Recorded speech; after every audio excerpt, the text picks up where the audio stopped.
Sang Sabda telah menjadi manusia dan tinggal di antara kita. Para sahabat Sabda Hidup yang terkasih, berjumpa kembali bersama saya, Frater Jimmy, dalam permenungan hari ini, Jumat 3 September 2021. Pada hari ini bersama Gereja Universal, kita memperingati Santo Gregorius Agung, Paus dan Pujangga Gereja. Permenungan kita akan diambil dari Injil Lukas bab 5 ayat 33 sampai ayat yang ke-39. Mari kita mempersiapkan diri kita untuk mendengarkan dan merenungkan sabda Tuhan. Dalam nama Bapa dan Putra dan Roh Kudus. Amin. Semoga Tuhan beserta kita sekarang dan selama-lamanya. Inilah Injil Tuhan kita Yesus Kristus menurut Santo Lukas. Dimuliakanlah Tuhan.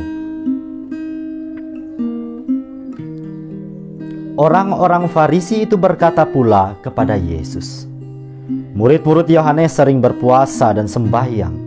Demikian juga murid-murid orang Farisi, tetapi murid-muridmu makan dan minum." Jawab Yesus kepada mereka, "Dapatkah sahabat mempelai laki-laki disuruh berpuasa, sedang mempelai itu bersama mereka?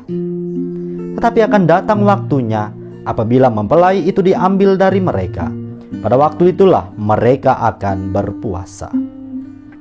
Ia mengatakan juga suatu perumpamaan kepada mereka.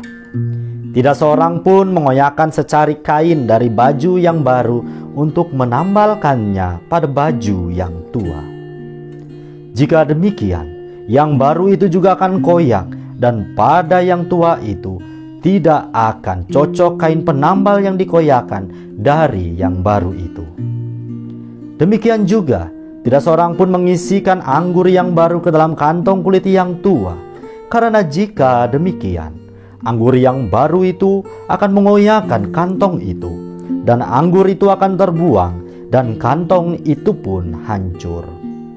Tetapi anggur yang baru harus disimpan dalam kantong yang baru pula.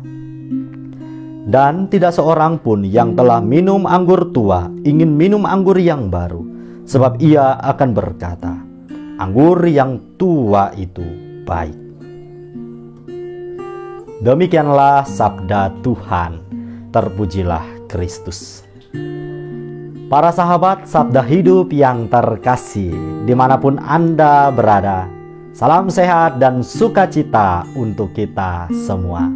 Semoga pada saat ini kita dalam keadaan yang sehat dan penuh dengan berkat Tuhan. Kembali saya ingin mengajak kita untuk berefleksi bersama, menimba inspirasi iman dari bacaan Injil yang disuguhkan kepada kita pada hari ini.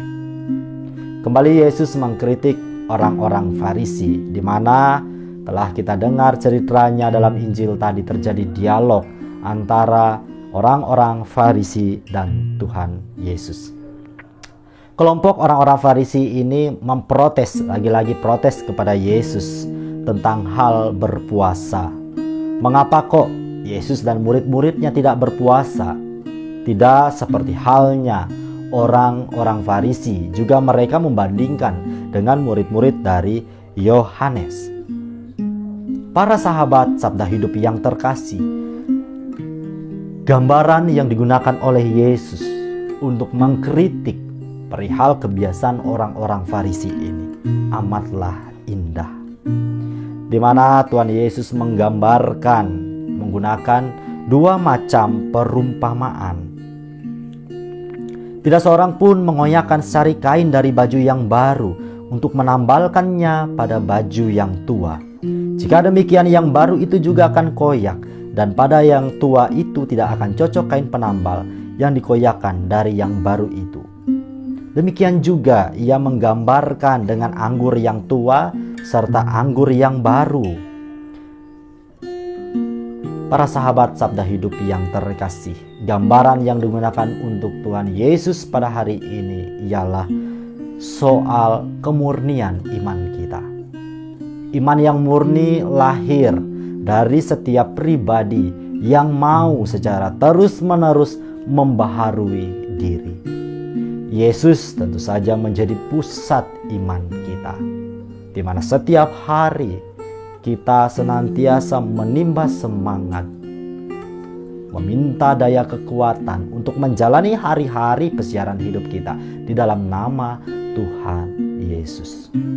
Yesus, Sang Sabda Allah yang telah menjadi manusia, hadir secara nyata di tengah kehidupan kita dalam bahasa yang dapat kita mengerti dalam seluruh peristiwa kehidupan kita. Inilah sebuah cara hidup baru yang telah kita mulai sejak kita menerima Kristus dalam kehidupan kita.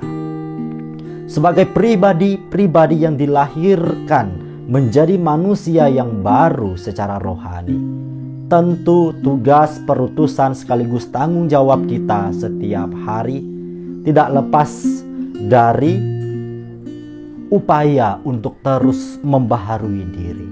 Mengapa kok penting bagi kita untuk terus-menerus membaharui diri? Agar kita semakin dimurnikan menjadi pribadi yang sungguh berjalan dalam terang dan kebenaran. Para sahabat Sabda Hidup yang terkasih, tentu hidup beriman yang kita jalani setiap hari membutuhkan tempat yang bersih dalam diri kita.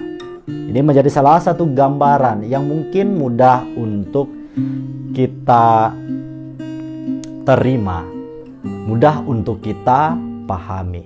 Bahwasannya apabila kita telah memulai dan menjalani kehidupan beriman yang baru setiap hari, tentu kita juga harus membersihkan hati kita dari noda-noda, dari kotoran, dari apapun itu yang dapat mengancam kotornya kehidupan beriman kita.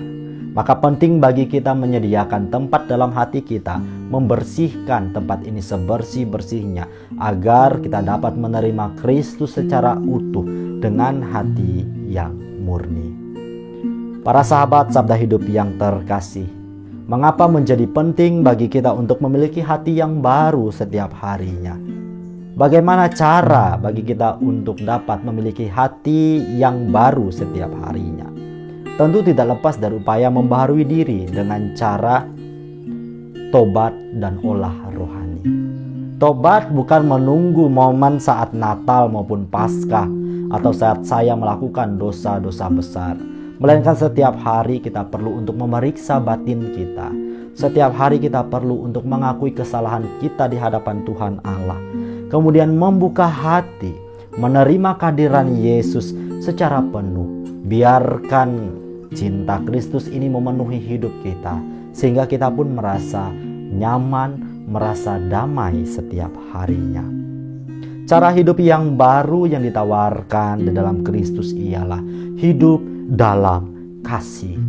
Karena Allah yang kita imani adalah Allah yang penuh dengan kasih. Dan juga kita diajak untuk setiap hari hidup dalam roh dan kebenaran. Maka penting bagi kita untuk terus membaharui diri, membuka hati, membuka telinga kita untuk mendengarkan sabdanya dan meresapkannya dalam hati, sehingga setiap tindakan kita hari lepas hari senantiasa dalam terang roh dan kebenaran. Semoga permenungan kita pada hari ini mampu memberikan inspirasi iman dan kekuatan bagi kita untuk menaklukkan beraneka tantangan yang akan kita jalani hari ini. Salam sehat, semangat selalu, selamat beraktivitas untuk kita semua. Semoga Allah yang Maha Kuasa memberkati kita, melindungi kita terhadap dosa, dan menghantar kita ke hidup yang kekal. Amin. Dalam nama Bapa dan Putra dan Roh Kudus. Amin.